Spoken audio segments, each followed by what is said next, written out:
Hello and welcome, Scott. Today, I am joined by Scott Riley of Time, Space, Attention.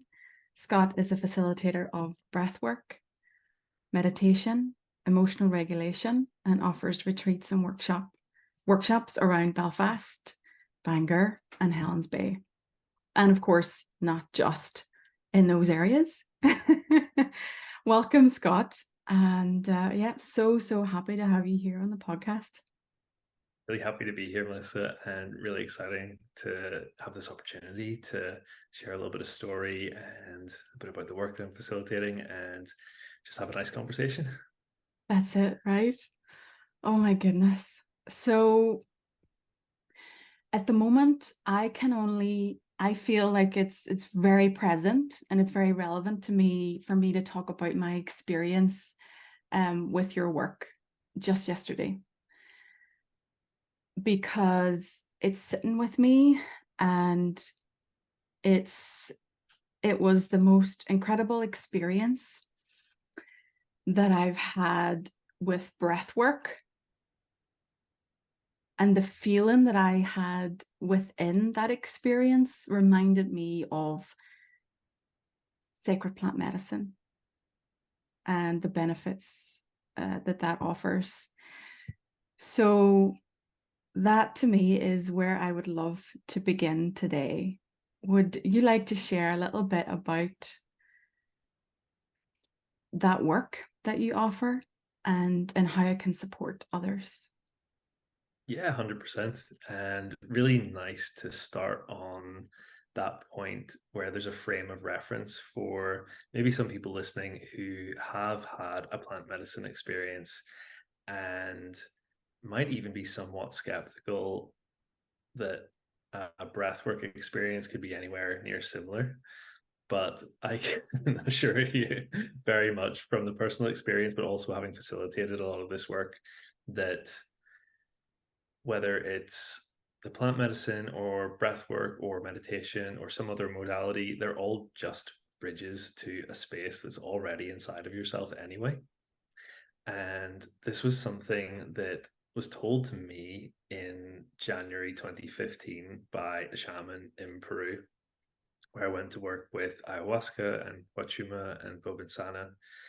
And I sort of got what the shaman meant at the time, but also the years of experience has deepened my understanding of that. And I've really come to see that the medicine is just a way to get into a healing space that we all carry around but find really hard to access because of dysregulated parts of our system, that barriers get put up in an early stage of life to protect this really vulnerable sacred part of yourself. And whether it's through the chemical compounds that's in a plant, and maybe there's other ways of looking at that, but just even to take that one viewpoint, like a really perhaps even reductionist Western viewpoint, that can help you to enter that space. Or another way is in the work that I facilitate by meeting the needs of the hurt parts or dysregulated parts of a person, where all those little parts of their psyche can feel really safe and at ease. And then we can use the breath to specifically go into the part of the nervous system that is rested and restorative and a healing space, and allow things to come up that otherwise wouldn't do because there isn't that level of safety. And in those safe experiences, there is like a re-regulation of the nervous system, because for the most part it's experiences growing up where a person learns, okay, this isn't safe, and they develop a pattern to navigate away from that, where the work that I'm facilitating is all about safety, and it's just balancing out perhaps unsafe experiences that a person had earlier in life with present safe experiences where the nervous system learns, okay, it's safe to go here. You can access something that's healing. And that's only a drop in the ocean of what this work really is. So, as you and I discussed last night, it's very, very difficult to put into words and very experiential. But hopefully, somebody can get a sense of that, in particular if they've been through a plant medicine experience, that it's on the same spectrum. However, there's probably a greater sense of control around it. It's easier to drop into, much easier to come out of. And Yes, yeah. I agree with that. Yeah, that hopefully gives somebody a sense of what that works like. And perhaps on the topic of story, maybe we can touch a little bit on your own personal story of what that was like to move into, or what your expectations might have been going in compared to what it was like. Yes, totally. I'd love to. I mean, I didn't know what to expect. Yes, I knew it was going to be involve breath work.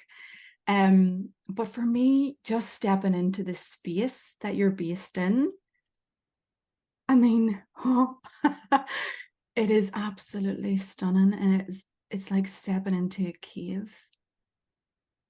And I think we can all, just feel.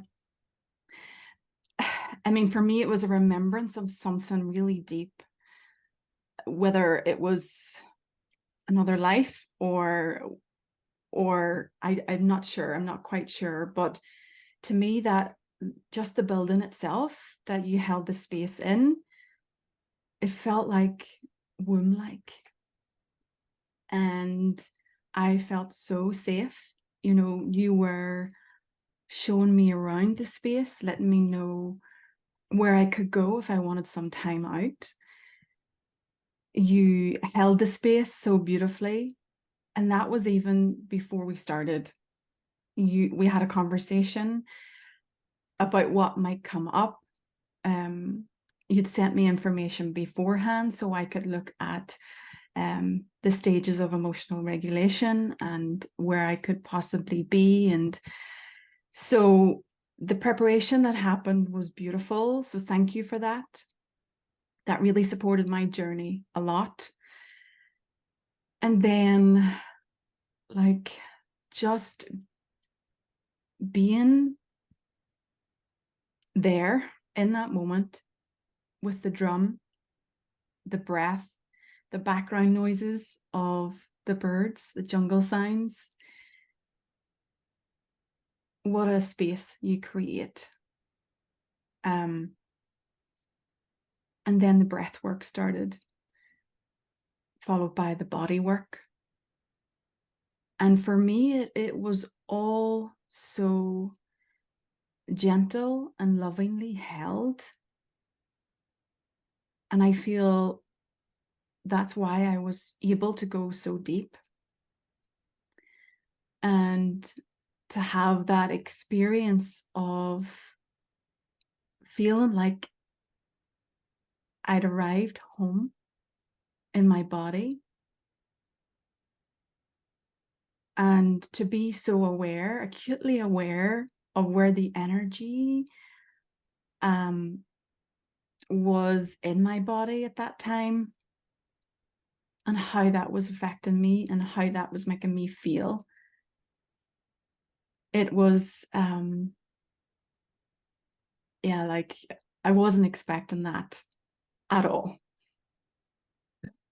Yeah, it's so hard to put into words, and as beautiful and as amazing thing as that is, it makes opportunities like this really helpful. So I really appreciate coming onto the podcast to talk openly about this, because it's not something you can give a 30-second elevator pitch to someone about like what Nope. exactly this thing is. And it goes way deeper than that. And even with all the best words in the world, and even the most eloquent person really would never be able to put words to that experience, that once you drop into that space inside of yourself, only then do you really know. And hopefully how people understand the work over time, because it's not all that long really that I've been facilitating this in some form for a couple of years, this specific kind of breathwork and somatic experiencing.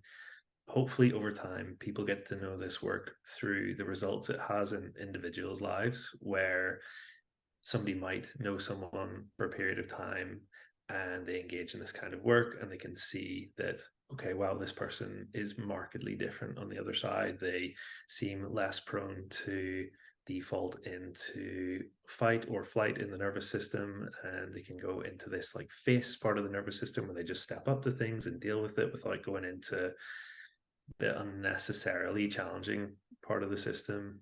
And yeah, Mm. that's my hopes, that people come to understand the work through the difference it makes in the world. Yes, and it's such a beautiful work to be facilitating. Thank you for doing this, in our beautiful Northern Ireland, and beyond. And so I would love to then um, follow on from there with your journey in particular, Scott. Um, Causeway Living. Can you tell us a little bit about before time, space, attention, where Causeway Living was a little baby and how that came to be about? Yeah, of course, that really was the foundations of the work that I'm facilitating now, and still runs in a sense, because there's things connected to Causeway Living that don't just go away. Mm. Causeway Living was an organization that I put together in 2016 to facilitate community events and retreats in Northern Ireland.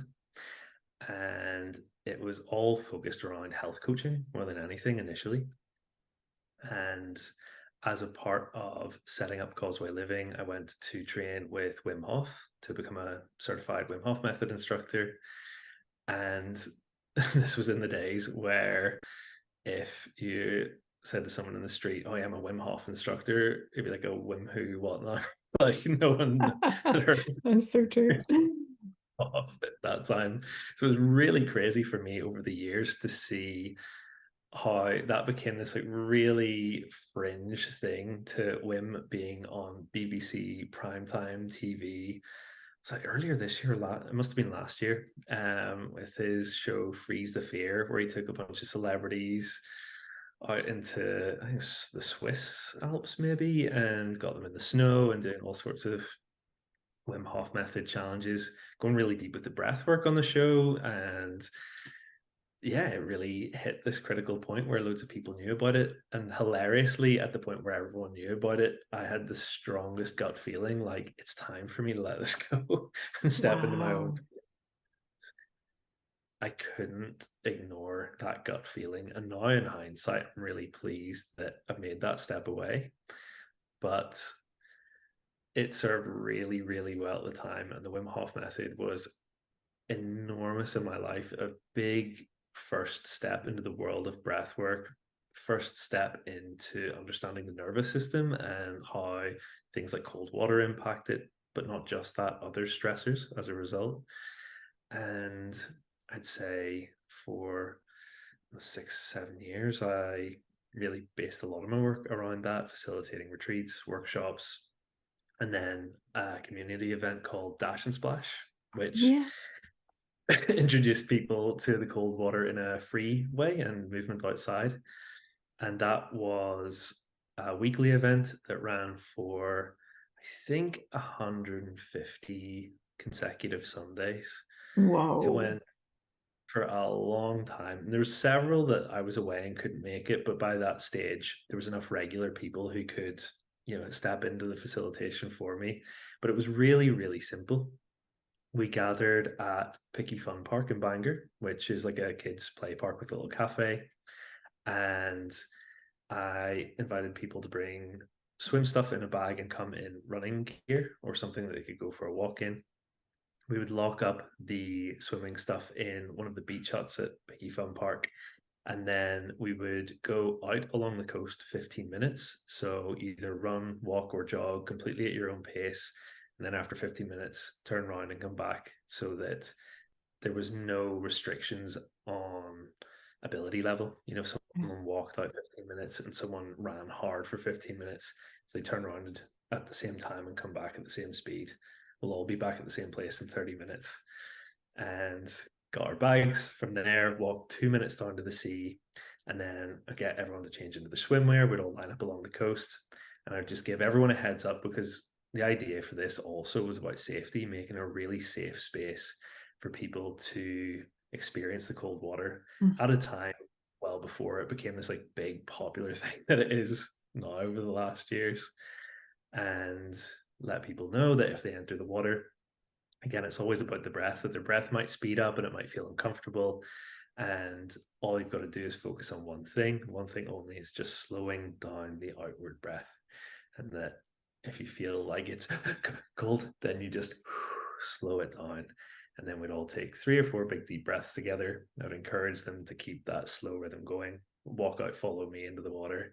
And then once everyone was in up to the shoulders, we'd like do a big cheer, and then everyone would just splash around and have a great old time in the water. And it was so much fun every week Wow. for. What an initiative that was, and so successful. To offer something free to your community like that is yeah, that's incredible, Scott. And I, would see the pictures every week, and I used to think, wow, like that is so incredible and so beautiful. And talking about cold water, it's now so widely known that, of the benefits of cold water, and it's seen as a therapy. And I remember me and my friend going, when I lived in Derry, we went to, our nearest beach was, it was near Donegal. Now I forget the actual name of the beach right now, but it was only 25 minutes from my house, and that was like, what, 8, maybe nearly 9 years ago. And so for me then it was just, oh, this feels so good.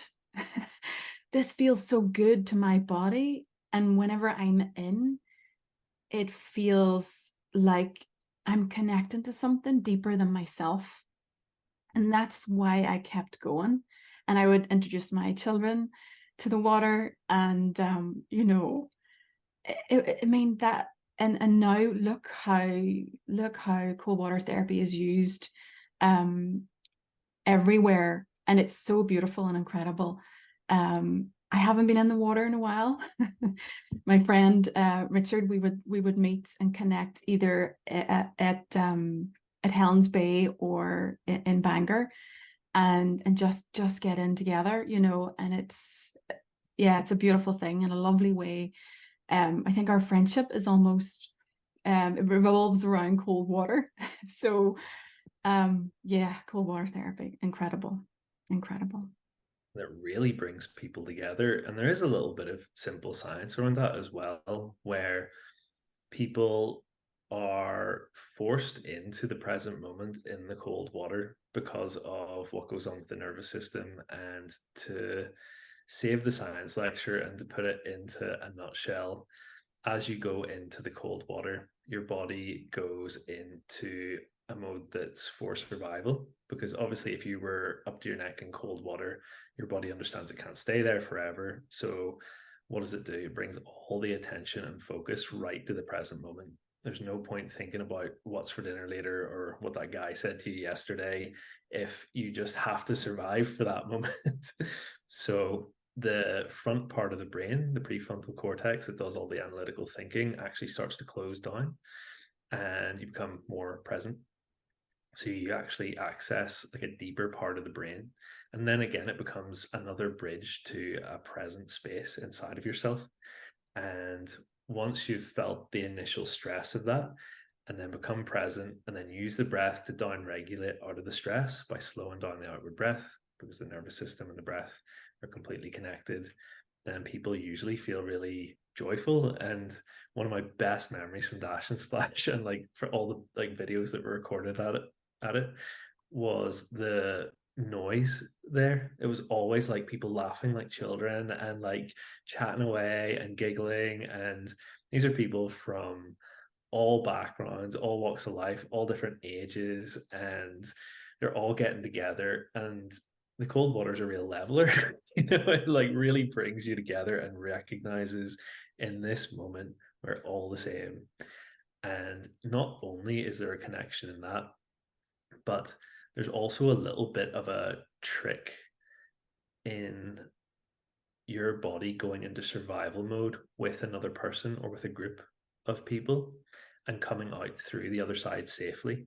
So if you think about people in the military, for example, they respond to their colleagues in the military as like brothers and sisters, and like they feel like such family, and because they go into literal life or death situations together and come through the other side safely, and there's this deep bond that happens. But you're kind of tricking the nervous system by going into a life or death situation, it believes, in the cold water and coming through the other side safely.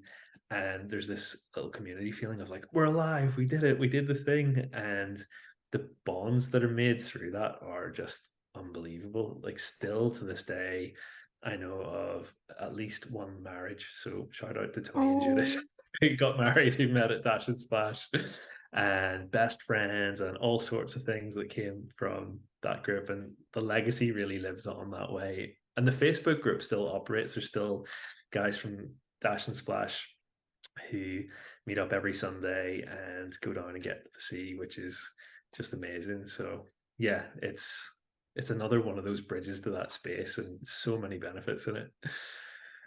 incredible. Incredible. Wow. Scott, then for me, I would love to talk about your journey in the beginning of, well, let's go back. Maybe let's take it back a little bit. What was life like before the beginning of Causeway Living, and what was life like for you? Challenging to say the least. And I don't believe that anyone comes to facilitate the kind of work that I'm doing now, but also the sort of things that I was doing with Causeway Living without having been through some really hard times and feeling a desire to support and help others through things that they maybe been through themselves. So if I now reflect back in hindsight, looking at some of the things that I did with Causeway Living, it was really helping people to become present, and even in the work that I'm doing now, regulate challenging emotions, but also find community. And then if I look to my past, I can see, Jesus, I was always living in the past or the future, and I was hardly ever present. I struggled with challenging emotions all the time because my nervous system was completely dysregulated, and I was very, very lonely as well. In that, moved through my whole life feeling like an alien, not like anyone ever understood me.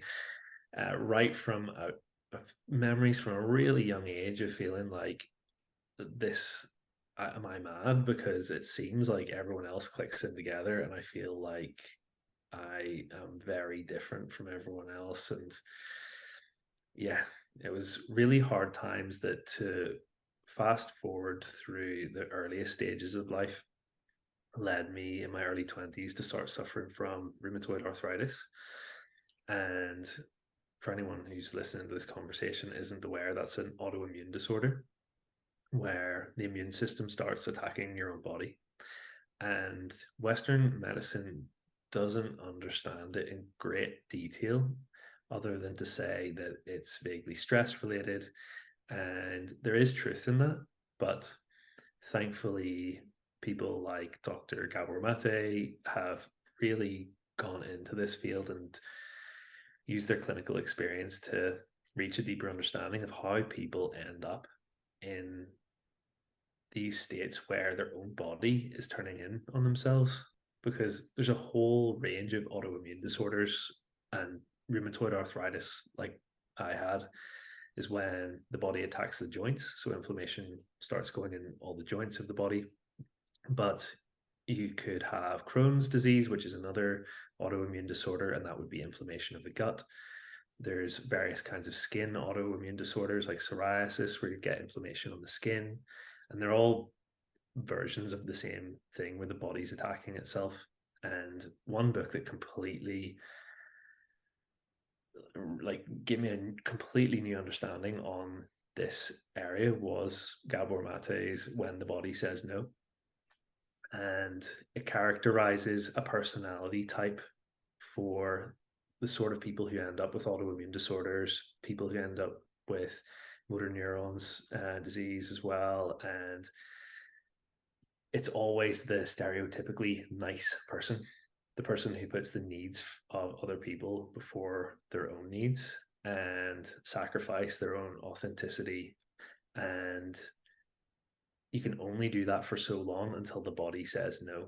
And the body will say no in subtle ways to start with. But if you really don't listen to the whispers, it knows how to scream. And for me, it screamed because I was ignorant and didn't listen. And I had really severe case of rheumatoid arthritis to the degree where walking up a flight of stairs would have been difficult for like my knees and my ankles. Opening a door handle or brushing my teeth would have hurt all the little joints in my hands. And I really plummeted into a really, really dark place where I would like hardly leave the sofa. I would just sit and work on my laptop because I was a graphic designer at the time, work at home freelance, and go to Tesco at like 10 to 11 before it closed at night and use the self-service till and like come in and out and not have to interact with anyone and go home, maybe see my parents once a week, definitely not see anyone else socially, and lived like that for years. And it's really intense to think that I put myself through a form of solitary confinement that had a really negative impact that brought me to a rock bottom point where I had to start looking for alternatives because the system and the way that it was trying to support me by giving me immunosuppressant drugs to deal with the symptoms of the rheumatoid arthritis, even those weren't working anymore. Wow. So that was a big turning point. It turns out rock bottom is a pretty good launch pad as well. So that was where everything else eventually came from. If I didn't hit that point of essentially not wanting to be here anymore or like having to make a change one way or the other, that trajectory could not have continued. It hit its rock bottom point. So either I didn't continue or this situation doesn't continue. And I was willing to try anything to shift. And thankfully, I found a few really good things that did help. Yes. Wow. First of all, Scott, thank you so, so much for sharing so vulnerably and openly with us all. Amazing. Of course, my next question is what happened? How, what happened when you hit rock bottom, and how did you get to a point where, I mean, you no longer have rheumatoid arthritis, isn't that correct? Yeah, no symptoms and no medication. And yeah, just in full remission. So, How yeah. did that happen? So, at that point of desperation and desire to try anything, I had some thought in my head that was like, if I get to the end of my days or feel like I can't go on any further, I at least want to know that I've tried everything. I don't want to get to that stage and feel like, well, you could have tried this or you could have tried that. I wanted to exhaust every option. And at this point, having suffered for about 4 years with the autoimmune disorder, I'd only really just listened to the doctor and taken the immunosuppressant drugs. So, again, for anyone listening who isn't familiar, if you have an autoimmune disorder where your immune system becomes overactive and starts attacking part of your body, the drugs that they'll give you are immunosuppressants. So they basically just dampen down the immune system. So when it attacks your body, it's just not very effective and it doesn't hurt you as much. But it leaves you susceptible to things like if you got a cold, you could get pneumonia really easy because you're immunosuppressed. And it's potentially quite dangerous. And also, these are really, really hardcore drugs that affect your life expectancy and all sorts of things. So, needless to say, I didn't really want to be on those long term anyway, but I didn't really look into any alternatives. And it wasn't really ever mentioned to me that there was any alternative, that there could be anything to do with nutrition or movement or anything like that. And whenever I did hit that point of desperation to start looking for myself and take responsibility, my approach was to look for other people who were maybe in a similar circumstance to what I was at that time, but had managed to get better. People with autoimmune disorders that through alternative means had managed to put it into remission. And there was two things that I discovered at the same time, and one of them was way more attainable than the other. And the one that seemed doable, albeit difficult, was juice fasting. So I watched a couple of really interesting documentaries. One was called Fat, Sick, and Nearly Dead, which sounds really grim, but it's actually really inspirational about a Yes. guy who fits the title of the documentary. And like, spoiler warning for anyone who's going to actually watch it, gets better. So that was inspirational to me. And I saw another documentary that serendipitously was just being launched at the same time as I was looking into this, called Super Juice Me. And this documentary was also, if you wanted to be cynical, like a 1 hour long advert for a juice fasting program that they were also selling. But it was, a good documentary. It had the theory, at least, in of how a juice fast works and how it supports a person to find some balance in their body again. And it took a bunch of people through a 28-day juice fast that, like I said, they sold the program for afterwards. So I figured I'll take the best out of both of those documentaries. The guy in the first documentary fasted for 60 days, so 2 months. And I figured, okay, I can put this nutritionally balanced 28-day program back to back, plus a few days to take it up to 60. And that means I'll do this in as safe a way as I know how. And I'm going to make the decision to stop taking my pharmaceutical drugs at that time as well, because at this stage, they hadn't done anything for me for a couple of years. And in hindsight, I approached that fairly recklessly, and that I didn't like wean myself off them or anything, but I can honestly say that I could recommend the exact same steps that I took to anyone else. But I chose to stop taking the pharmaceuticals, started a 60-day juice fast, and that was the first massive step. But it led on to the other thing that I'd discovered around the same time, where other people had autoimmune disorders and managed to go into remission, and that was the plant medicines in South America. So I read a lot of stories about people with Crohn's and autoimmune disorders, but also a lot of addiction issues and mental health issues, going to Peru and working with ayahuasca and huachuma and getting better, essentially. But whenever I learned about that, it seemed completely unattainable for me, as somebody who could barely walk up a flight of stairs or get off the sofa, to fly all the way to the jungle and do that sort of thing financially and everything. And it was only, I think, 5 weeks into the juice fast where I was starting to feel some real benefits. I'd like lost quite a lot of weight and my joints were a lot less sore. I certainly wasn't in full remission by that stage, but there was big progress. I was going out for a walk every day, which was something that I couldn't, no way have done beforehand. That's when I felt like, what, I think I could actually make it to Peru. Like, if this juice fast does nothing else but get me to jungle, then class. And then I just booked it. Uh, it was June 2014 when I did the juice fast. And that would make it July 2014 when I booked the travel to Peru for January 2015. And that's when Wow. I went out to Just yeah. fast and going to Peru 1 month later. Like, that's incredible. That's Yeah. fast. Yeah, so I was getting results from it very quickly. And then, of course, from the end of the juice fast would have ended at the end of July, really. And then there was another, what was that, 6 months until I was going to Peru. And I continued just to eat as cleanly as I knew how, and like picked up the exercise to where I was starting to do some cycling. And then the really crazy thing was, by the time I was getting on the plane to go to Peru, I wasn't suffering any of the symptoms of the rheumatoid arthritis anymore.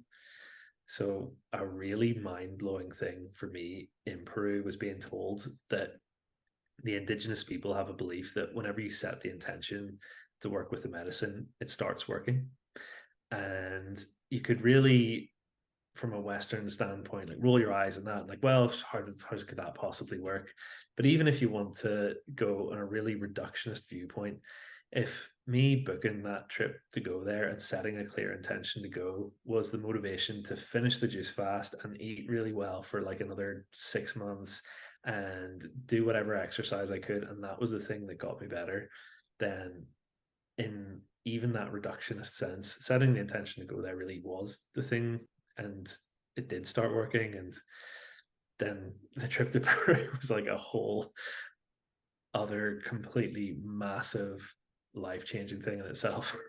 Really? Wow. Oh my goodness. Like this is just so valuable. I'm sure like many of our listeners are on the edge of their seat, wondering what happened next.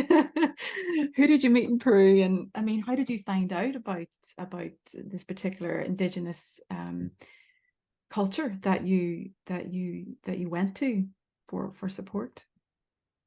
So at the time that I was looking into these sort of things, I'd stumbled across a bunch of podcasts in the end of people talking about retreat centers that they'd been to.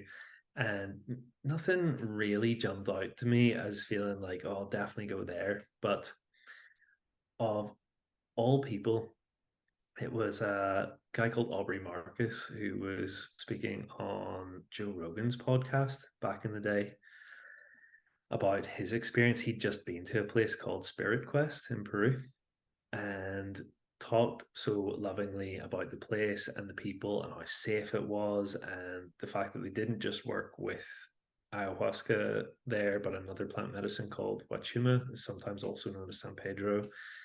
And he had this big transformative experience. There was a part of me that knew, okay, if I'm ever get to the life circumstance where I'm going to go and work with these medicines, it's 100% going to be to go to Spirit Quest in Peru. And I knew that they were really respectful of the lineage of the work, that it was run by a North American shaman called Don Howard Lawler. And he sadly passed away in 2019, I believe. But he was just an incredible human who was part North American, Native American ancestry, and had worked with the medicines from North America, like peyote, for a long time, and then had a really strong calling to go to Peru to work with their indigenous cactus plant medicine.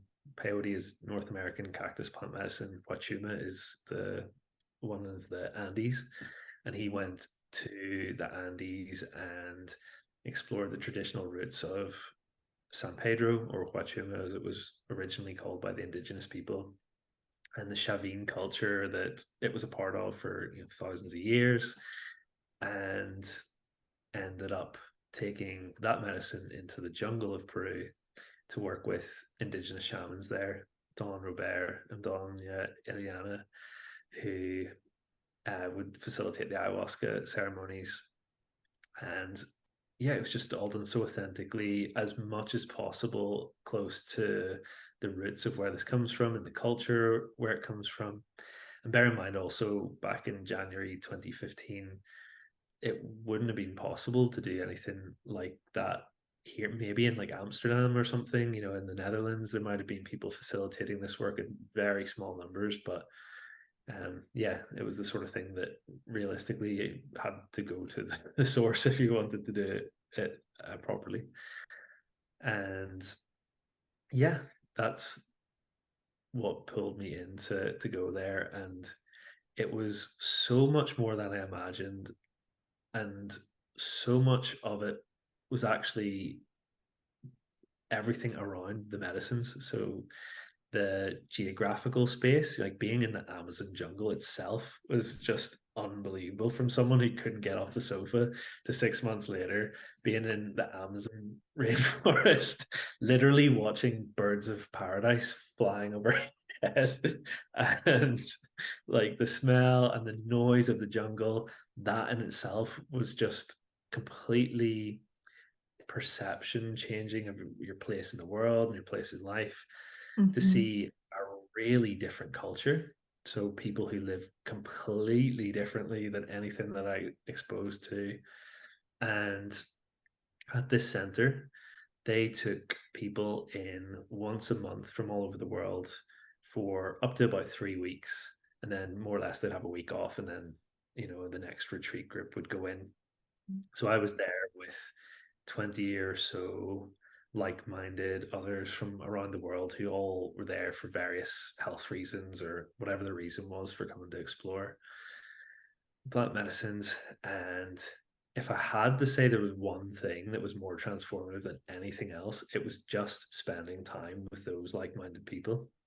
Just for the first time in my life, being in a group of 20 people who I could openly express myself to. They would understand exactly what I mean. They wouldn't glaze over or not really fully get it. They listened to the same podcast that I might have listened to and had similar experiences to me. And for the first time in my life, felt home, which is exactly the sort of thing that you expressed about that feeling of the session from last night as well. So yeah, it was so transformative. Oh my goodness, Scott, just listening to this is just, I mean, what an experience, as you say, when you put it, from being on your sofa, working from home, not being around any other people, not having a network, not having a community, to being dropped into the jungle and that brand new culture, new people, new environment. I mean, wow, that must have been incredibly healing, as you say. It was transformational all on its own. I mean, gorgeous, so beautiful. So you worked with, was it just ayahuasca for 3 weeks? I mean, how often did you consume? What did the routine, what did each day look like? So we didn't on the first evening, but after that it was night on, night off for 5 ayahuasca ceremonies in 10 days, I suppose. So it was a lot. At that time, I had no idea the context of this. Now I look back at that, like, holy shit, that is insane. That's a lot. That's That's a a lot. lot. Then for the next, then there's like a little gap in between where we work with a medicine called Bobinsana, which isn't strongly psychoactive. So it's considered to be a real heart opening medicine. And they brew it in something that's sort of like a mead. It's like a sort of like alcoholic honey type drink. And you would drink that and sing. And it was quite different to the ayahuasca experience, which is very much just, I mean, even that in itself was so utterly surreal. I don't mind getting into that specifically if it's helpful, but to Oh, answer yes, your please. part of the question, following on from the Bob and Sana work, then we started working with Huachuma, which is San Mm. Pedro, another type of psychedelic. And it was completely different still. So ayahuasca, in a to give you an overview, was very much take the medicine at night, having sort of prepared in the day beforehand. You would stay on your mat, close your eyes, see what came up for you. Again, maybe not massively dissimilar to the session last night in a way. And then Pachuma, by comparison, was a medicine that you took earlier in the day, so late morning maybe, and then went out into the jungle and went to meet different tribes and spend like dance with the tribes and hear their music and like, see their take a dip in the sacred part of their stream and like see sloths and like unbelievable, like so different, Wow. but both really powerful. And there was three of those in a similar format where it was like day on, day off, day on, day off. There was a lot in a very short period of time. That is a lot of medicine. That's a lot of consumption. I mean, plant medicine is not to be stepped into lightly. It's not something that you just do in a whim. The environment is everything. The people that you're doing it with is everything. And what trust you must have had, Scott, to step into that and open yourself completely open, completely open yourself to the unknown and what was going to come next. That takes a brave soul, such courage to do that. And I'm sure you weren't even thinking of that at the time. You just wanted an answer. Well, yeah, as much as it might seem like bravery, and I say this half jokingly, it might have been a lot more just naivety. So I didn't know what I was stepping into, to be honest. But what you also said in there, it takes trust and everything. I really, really trusted, like my gut feeling. It was the safest thing in the world, and the people there were amazing, and the facilitators were amazing. The space was amazing, and yeah, I didn't really have any frame of reference or any context to understand at that time. Geez, these are like the most potent psychedelics that there are, and you're taking a lot of it in a short period of time. And on the days off, there would be a lot of sharing and work around integration, and not like really contrived or like structured, but there'd be like a big talking circle, and you're in the jungle where this can kind of unfold quite naturally and through conversation. And yeah, it was amazing, but I had no idea at the time how big of a thing that was that I was actually stepping into. So I would say the same thing if I knew someone was going in to do that now. I'd be like, wow, fair play. That's like a brave move. But you can only really be brave in the context of something that you're really scared about. Bravery really just doing something that you're scared of. I wasn't really scared. And even I remember the first night going up to drink ayahuasca, and how that looked was in the mid evening, you would go to a circular wooden hut called the Maloka. And this building was so beautiful. It had beams up the side, and it was screened in, so the screens just kept the bugs out basically, but you could hear the jungle all around you. And the roof was like a big vaulted circular, like it's like a cone shape above it. Mm-hmm. And we'd all sit around the outside of the circular building all on your mats, and the shaman, all three of the shamans would be up at the front, and each person would just go up one by one to the front, and they would sit in front of the little altar, and the shaman would look you in the eyes and understand how much medicine to pour into your cup. Just by looking at uh, you. just by looking into your eyes. Yeah. You would drink the medicine, you go back down to your mat, and because it's 20 or so people, and this is kind of a process, by the time the last person's drinking the medicine, probably for the first person, they're like maybe starting to feel it coming on. And yeah, the shamans at various times would sing different ikaros, medicine songs, to move whatever's going on in the body. And you'd kind of be left to it, in a good way, that you're trusted to hold your own space. And if you needed to go to the bathroom, well, you actually had like a little bucket beside you, because like a big part of the ayahuasca experience is you're highly likely to throw up at some stage.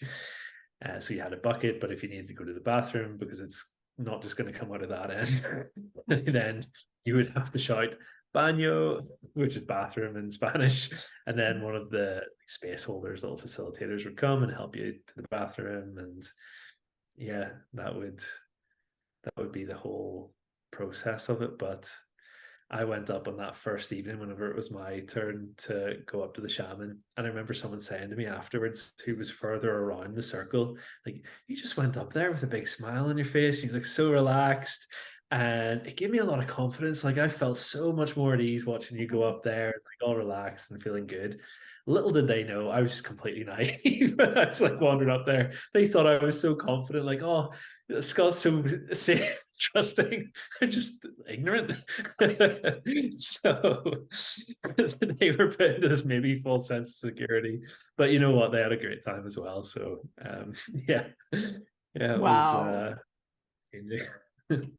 I'm sure the friendships that were made as well, Scott, during that time were just so invaluable, coming together to do such big work. Unbelievable, yeah. And I stayed in touch with so many of the guys for so long, and still stay in touch with a number of the guys from the retreat as well. And yeah, it was amazing. And I really see a big difference in the people who went there to work with the medicine, and then on the other side went back home and moved even further into their authenticity, whether that meant something creative or something to support other people as well. And I often feel like in this sort of work with these sort of medicines, if you step into it too self oriented, or even come away from it feeling like, oh, I got my healing good enough, then you invariably just end up looping back into the same place. And it's a not uncommon thing nowadays where people will end up going to the same ayahuasca retreat every 6 months and feel amazing for a couple of weeks afterwards, and it fades off and nothing really changes, and they go back and do the same thing. But for whatever reason, I'm very grateful that whenever I came away from Peru, it was with a very clear intention that I really felt blessed beyond blessed that I ended up with this autoimmune disorder